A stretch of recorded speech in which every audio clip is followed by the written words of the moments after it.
எதிர்பார்த்துட்டு இருந்த அந்த ஒரு பூட் கேம்ப் வந்துருச்சு. ஸோ நான் வந்து ஒரு ரிசர்ச்சர், மேனுஃபேக்சரர். என்னை பத்தி நீங்க இந்த 2 நாள்ல நிறைய தெரிஞ்சுப்பீங்க. நான் என்னை பத்தி நிறைய பேசுறேன். ஏன்னா நான்லாம் வந்து ஒரு நல்ல எக்ஸாம்பிள். உங்க கிளாஸ்ல கடைசி ரோல கூட வச்சுக்க முடியாத ஒரு ஸ்டூடெண்ட் இருப்பாங்க, அந்த மாதிரி இருந்தேன் நானு. ஸோ இன்னைக்கு நான் வந்து ஐ ரன் 2 companies. ஒன்று வந்துட்டு resources life science, where we produce personal hygiene products and we sell the end product. இன்னொரு company we research and develop medical devices, we don't produce the end product. அப்படியே டெக்னாலஜியை transfer பண்ணிடுவோம். இந்த மாதிரி வந்துட்டு மார்க்கெட்ல வந்து வித்தியாசமா இன்னோவேஷனை கொண்டு போகலாம் அப்படின்னு சொல்லிட்டு நாங்க பண்ணிட்டு இருக்கோம். நம்ம அதெல்லாம் கிராஸ் பண்ணிட்டு எங்களுக்கு இன்னோவேஷன் இருக்கு, வாட் இஸ் நெக்ஸ்ட். ஸோ அதனால வந்து வாத்வானி வந்து knowledge partners for this ITE boot camp. So initiative வந்து சென்ட்ரல் கவர்மெண்டோடது. அந்த சென்ட்ரல் கவர்மெண்டோட இனிஷியேட்டிவை வந்து கரெக்டா டீச்சர்ஸ் கிட்ட அக்ராஸ் த கண்ட்ரி கொண்டு போய் சேர்க்கிறது வந்து வாத்வானி ஃபவுண்டேஷன். ஸோ வாத்வானி ஃபவுண்டேஷனோட consultants, trainers, master trainers. So அப்படிப்பட்ட பேக்ரவுண்ட்ல இருந்து வந்தேன். பட் நான் எப்படி வந்து இன்னைக்கு I am able to be successful in this career அப்படின்றதுக்கு காரணம் வந்து it's my first job. So immediately after engineering I did get job. ஏன்னு நான் சொல்லிடுறேன், எனக்கு அப்ப இங்கிலீஷே பேச வராது. நான் down south of Tamil Nadu, Madurai. எத்தனை பேர் இங்க மதுரை? எங்க ஊருக்காரங்க?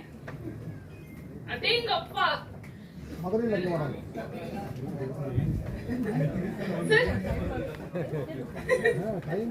So 18 yearsல தான் வந்துட்டு I decided to learn English.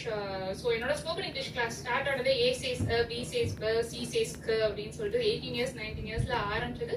Slowly அப்படியே அடுத்து இங்கிலீஷ்ல என்ன படிக்கலாம்னு தான் கம்யூனிகேஷன் கிளாஸா போயிட்டு அதுக்கப்புறம் தான் நான் ஒரு ட்ரெயினர் ஆகணும் அப்படின்னு சொல்லிட்டு நான் கத்துக்கிட்டதெல்லாம் வெளியில போய் யாருக்கா சொல்லணும் போது என் காலேஜ்ல என்னோட ஜூனியர்ஸ்க்கே நான் கிளாஸ் எடுக்க ஆரம்பிச்சேன். அப்படிதான் வந்து இந்த ட்ரெயினர் வந்துட்டு என்னோட பேஷனா மாறினது. ஸோ அப்போ ஆரம்பிச்சது ஆல்மோஸ்ட் லைக் 2007ல வந்து நான் ஃப்ரீலான்சரா 9.85 CGPA கோல்ட் மெடல்ஸ். எப்படி ப்ராக்டிக்கலா படிச்சேன். ஸோ எனக்கு அந்த ப்ராக்டிக்கலா படிக்கணும், இந்த பொண்ணுக்கு இந்த ஸ்கில் இருக்கு அப்படின்றத வந்து சொல்றதுக்கு வந்துட்டு என் பேரண்ட்ஸாலையும் முடியல, என்னோட டீச்சர்ஸாலையும் முடியல. இன்னைக்கு உங்களுக்கு தெரியும் படிப்புக்கும் இதுக்கும் சம்பந்தமே இல்லை அப்படின்ட்டு. சோ முடிஞ்ச அளவுக்கு வந்து அந்த ஓரமா இருக்கிற அந்த ஒரு குழந்தை பண்ற குழந்தைய விட்டுருங்க, அது எப்படி நம்மளை பார்த்து வந்துரும். நீங்க தான் சொல்லி கொடுக்க போறீங்கன்னு தெரியும், உங்களை பிடிச்சுப்பான், உங்களை விட மாட்டான். நம்ம வந்து இங்க வந்து ஏம் பண்றது அந்த ஒவ்வொரு குழந்தையும் இது இல்லைனாலும் இது பண்ணாலும் வந்துட முடியும் அப்படின்னு. நான் எலிஜிபிளே கிடையாது எந்த ஒரு எலக்ட்ரானிக்ஸ் கம்பெனிலயும் வேலை பார்க்கறதுக்கு. ஏன்னா எனக்கு ஸ்கோர் கிடையாது. எந்த ஒரு எலக்ட்ரானிக்ஸ் கம்பெனி போனனால ஐ நீட் லைக் 75%. இன்ஜினியரிங்ல கடைசியில ஏதோ அறிவு வந்து நான் படிச்சதுனால 75% நான் பாஸ் பண்ணி வெளியே வந்தேன். நான் கடைசியில இதை சொல்லிடுவேன், நான் வந்துட்டு அரியர் வச்சு படிச்சேன், என்ன எக்ஸாம்பிளா எடுத்துறாத. கடைசியில நான் 74% எடுத்தேன்.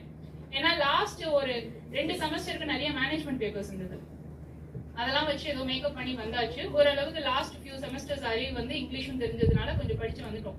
பட் அதை தாண்டி இந்த மாதிரி ஏதோ ஒரு இடத்துல இன்ஜினியரிங்கோட ஃபைனல் ப்ராஜெக்ட் நாங்க வந்து எந்த ஒரு மணியுமே வாங்காம பெப்சிகோல வந்து ஒரு RFID டேக் ஒன்னு ரெடி பண்ணிருந்தோம். ஒண்ணுமே இல்ல, நான் சொல்றது 2007ல மதுரையில வந்துட்டு ஒவ்வொரு லாரியும் வெளியே வரும்போது அவங்களோட கூட்ஸ் வந்து எத்தனை இருக்கு, எத்தனை பெப்சி கேன்ஸ் வந்துட்டு லோட் பண்ணிருக்காங்கன்றத வந்துட்டு உள்ள ஃபீட் பண்ணிட்டாங்கன்னா, அதை இந்த RFID டேக்ல ஃபீட் பண்ணிட்டாங்கன்னா அது கரெக்டா கேட்ல வெளியே போகும்போது ஸ்கேன் பண்ணி இங்க வந்து ரெக்கார்ட் பண்ணிடும். இன்னைக்கு அதுதான் எல்லா இடத்துலயும் பண்ணிட்டு இருக்காங்க. சோ 2007ல அந்த கிட்டோட சைஸ் வந்து இந்த சைஸ் இருக்கும். நீங்க ஒரு குட்டி RFID டேக் வச்சுக்கிட்டோம். இன்னைக்கு அதுலயும் அதுவும் ஒரு தொழில் தானே. அவன் வந்து காலையில இன்ஜினியரா இருக்கட்டும், சாயங்காலம் போட்டோகிராஃபி பண்ணலாம், வீக்கெண்ட்ல போட்டோகிராஃபி பண்ணலாம். அதுக்கு வந்துட்டு அவனுக்கு வந்துட்டு ஏர்ன் பண்ணணும், அவனோட பேஷன்ல இருந்து எப்படி ஏர்ன் பண்ணலாம், அவனோட ஹாபில இருந்து எப்படி ஏர்ன் பண்ணலாம் அப்படின்றதுலாம் நீங்க தான் சொல்லி தரணும். ஏன்னா உங்களுக்கு மாதிரி மந்த்லி இன்கம் வந்துட்டு இதுக்கு அடுத்து நம்ம குழந்தைங்களுக்கு எல்லாம் வருமானு தெரியாது. சோ பேரலல் இன்கம் பத்தி சொல்லி கொடுங்க நிறைய. சோ இந்த மாதிரி வந்து நான் இன்னைக்கும் வந்து என்ன எத்தனையோ திட்டின டீச்சர்ஸ் இருக்கலாம், அடிச்ச டீச்சர்ஸ் இருக்கலாம், எவ்வளவு பேர் இருக்கலாம். யாரோ ஒருத்தர் எனக்கும் சொன்ன ஒரு சில விஷயங்கள் வந்து எனக்கு ஹெல்ப்ஃபுல்லா தான் இருந்திருக்கு. சோ சுட்டியா இருக்கிறப்பலே கண்டிப்பா உங்க பேச்ச கேட்கதான் செய்வாங்க.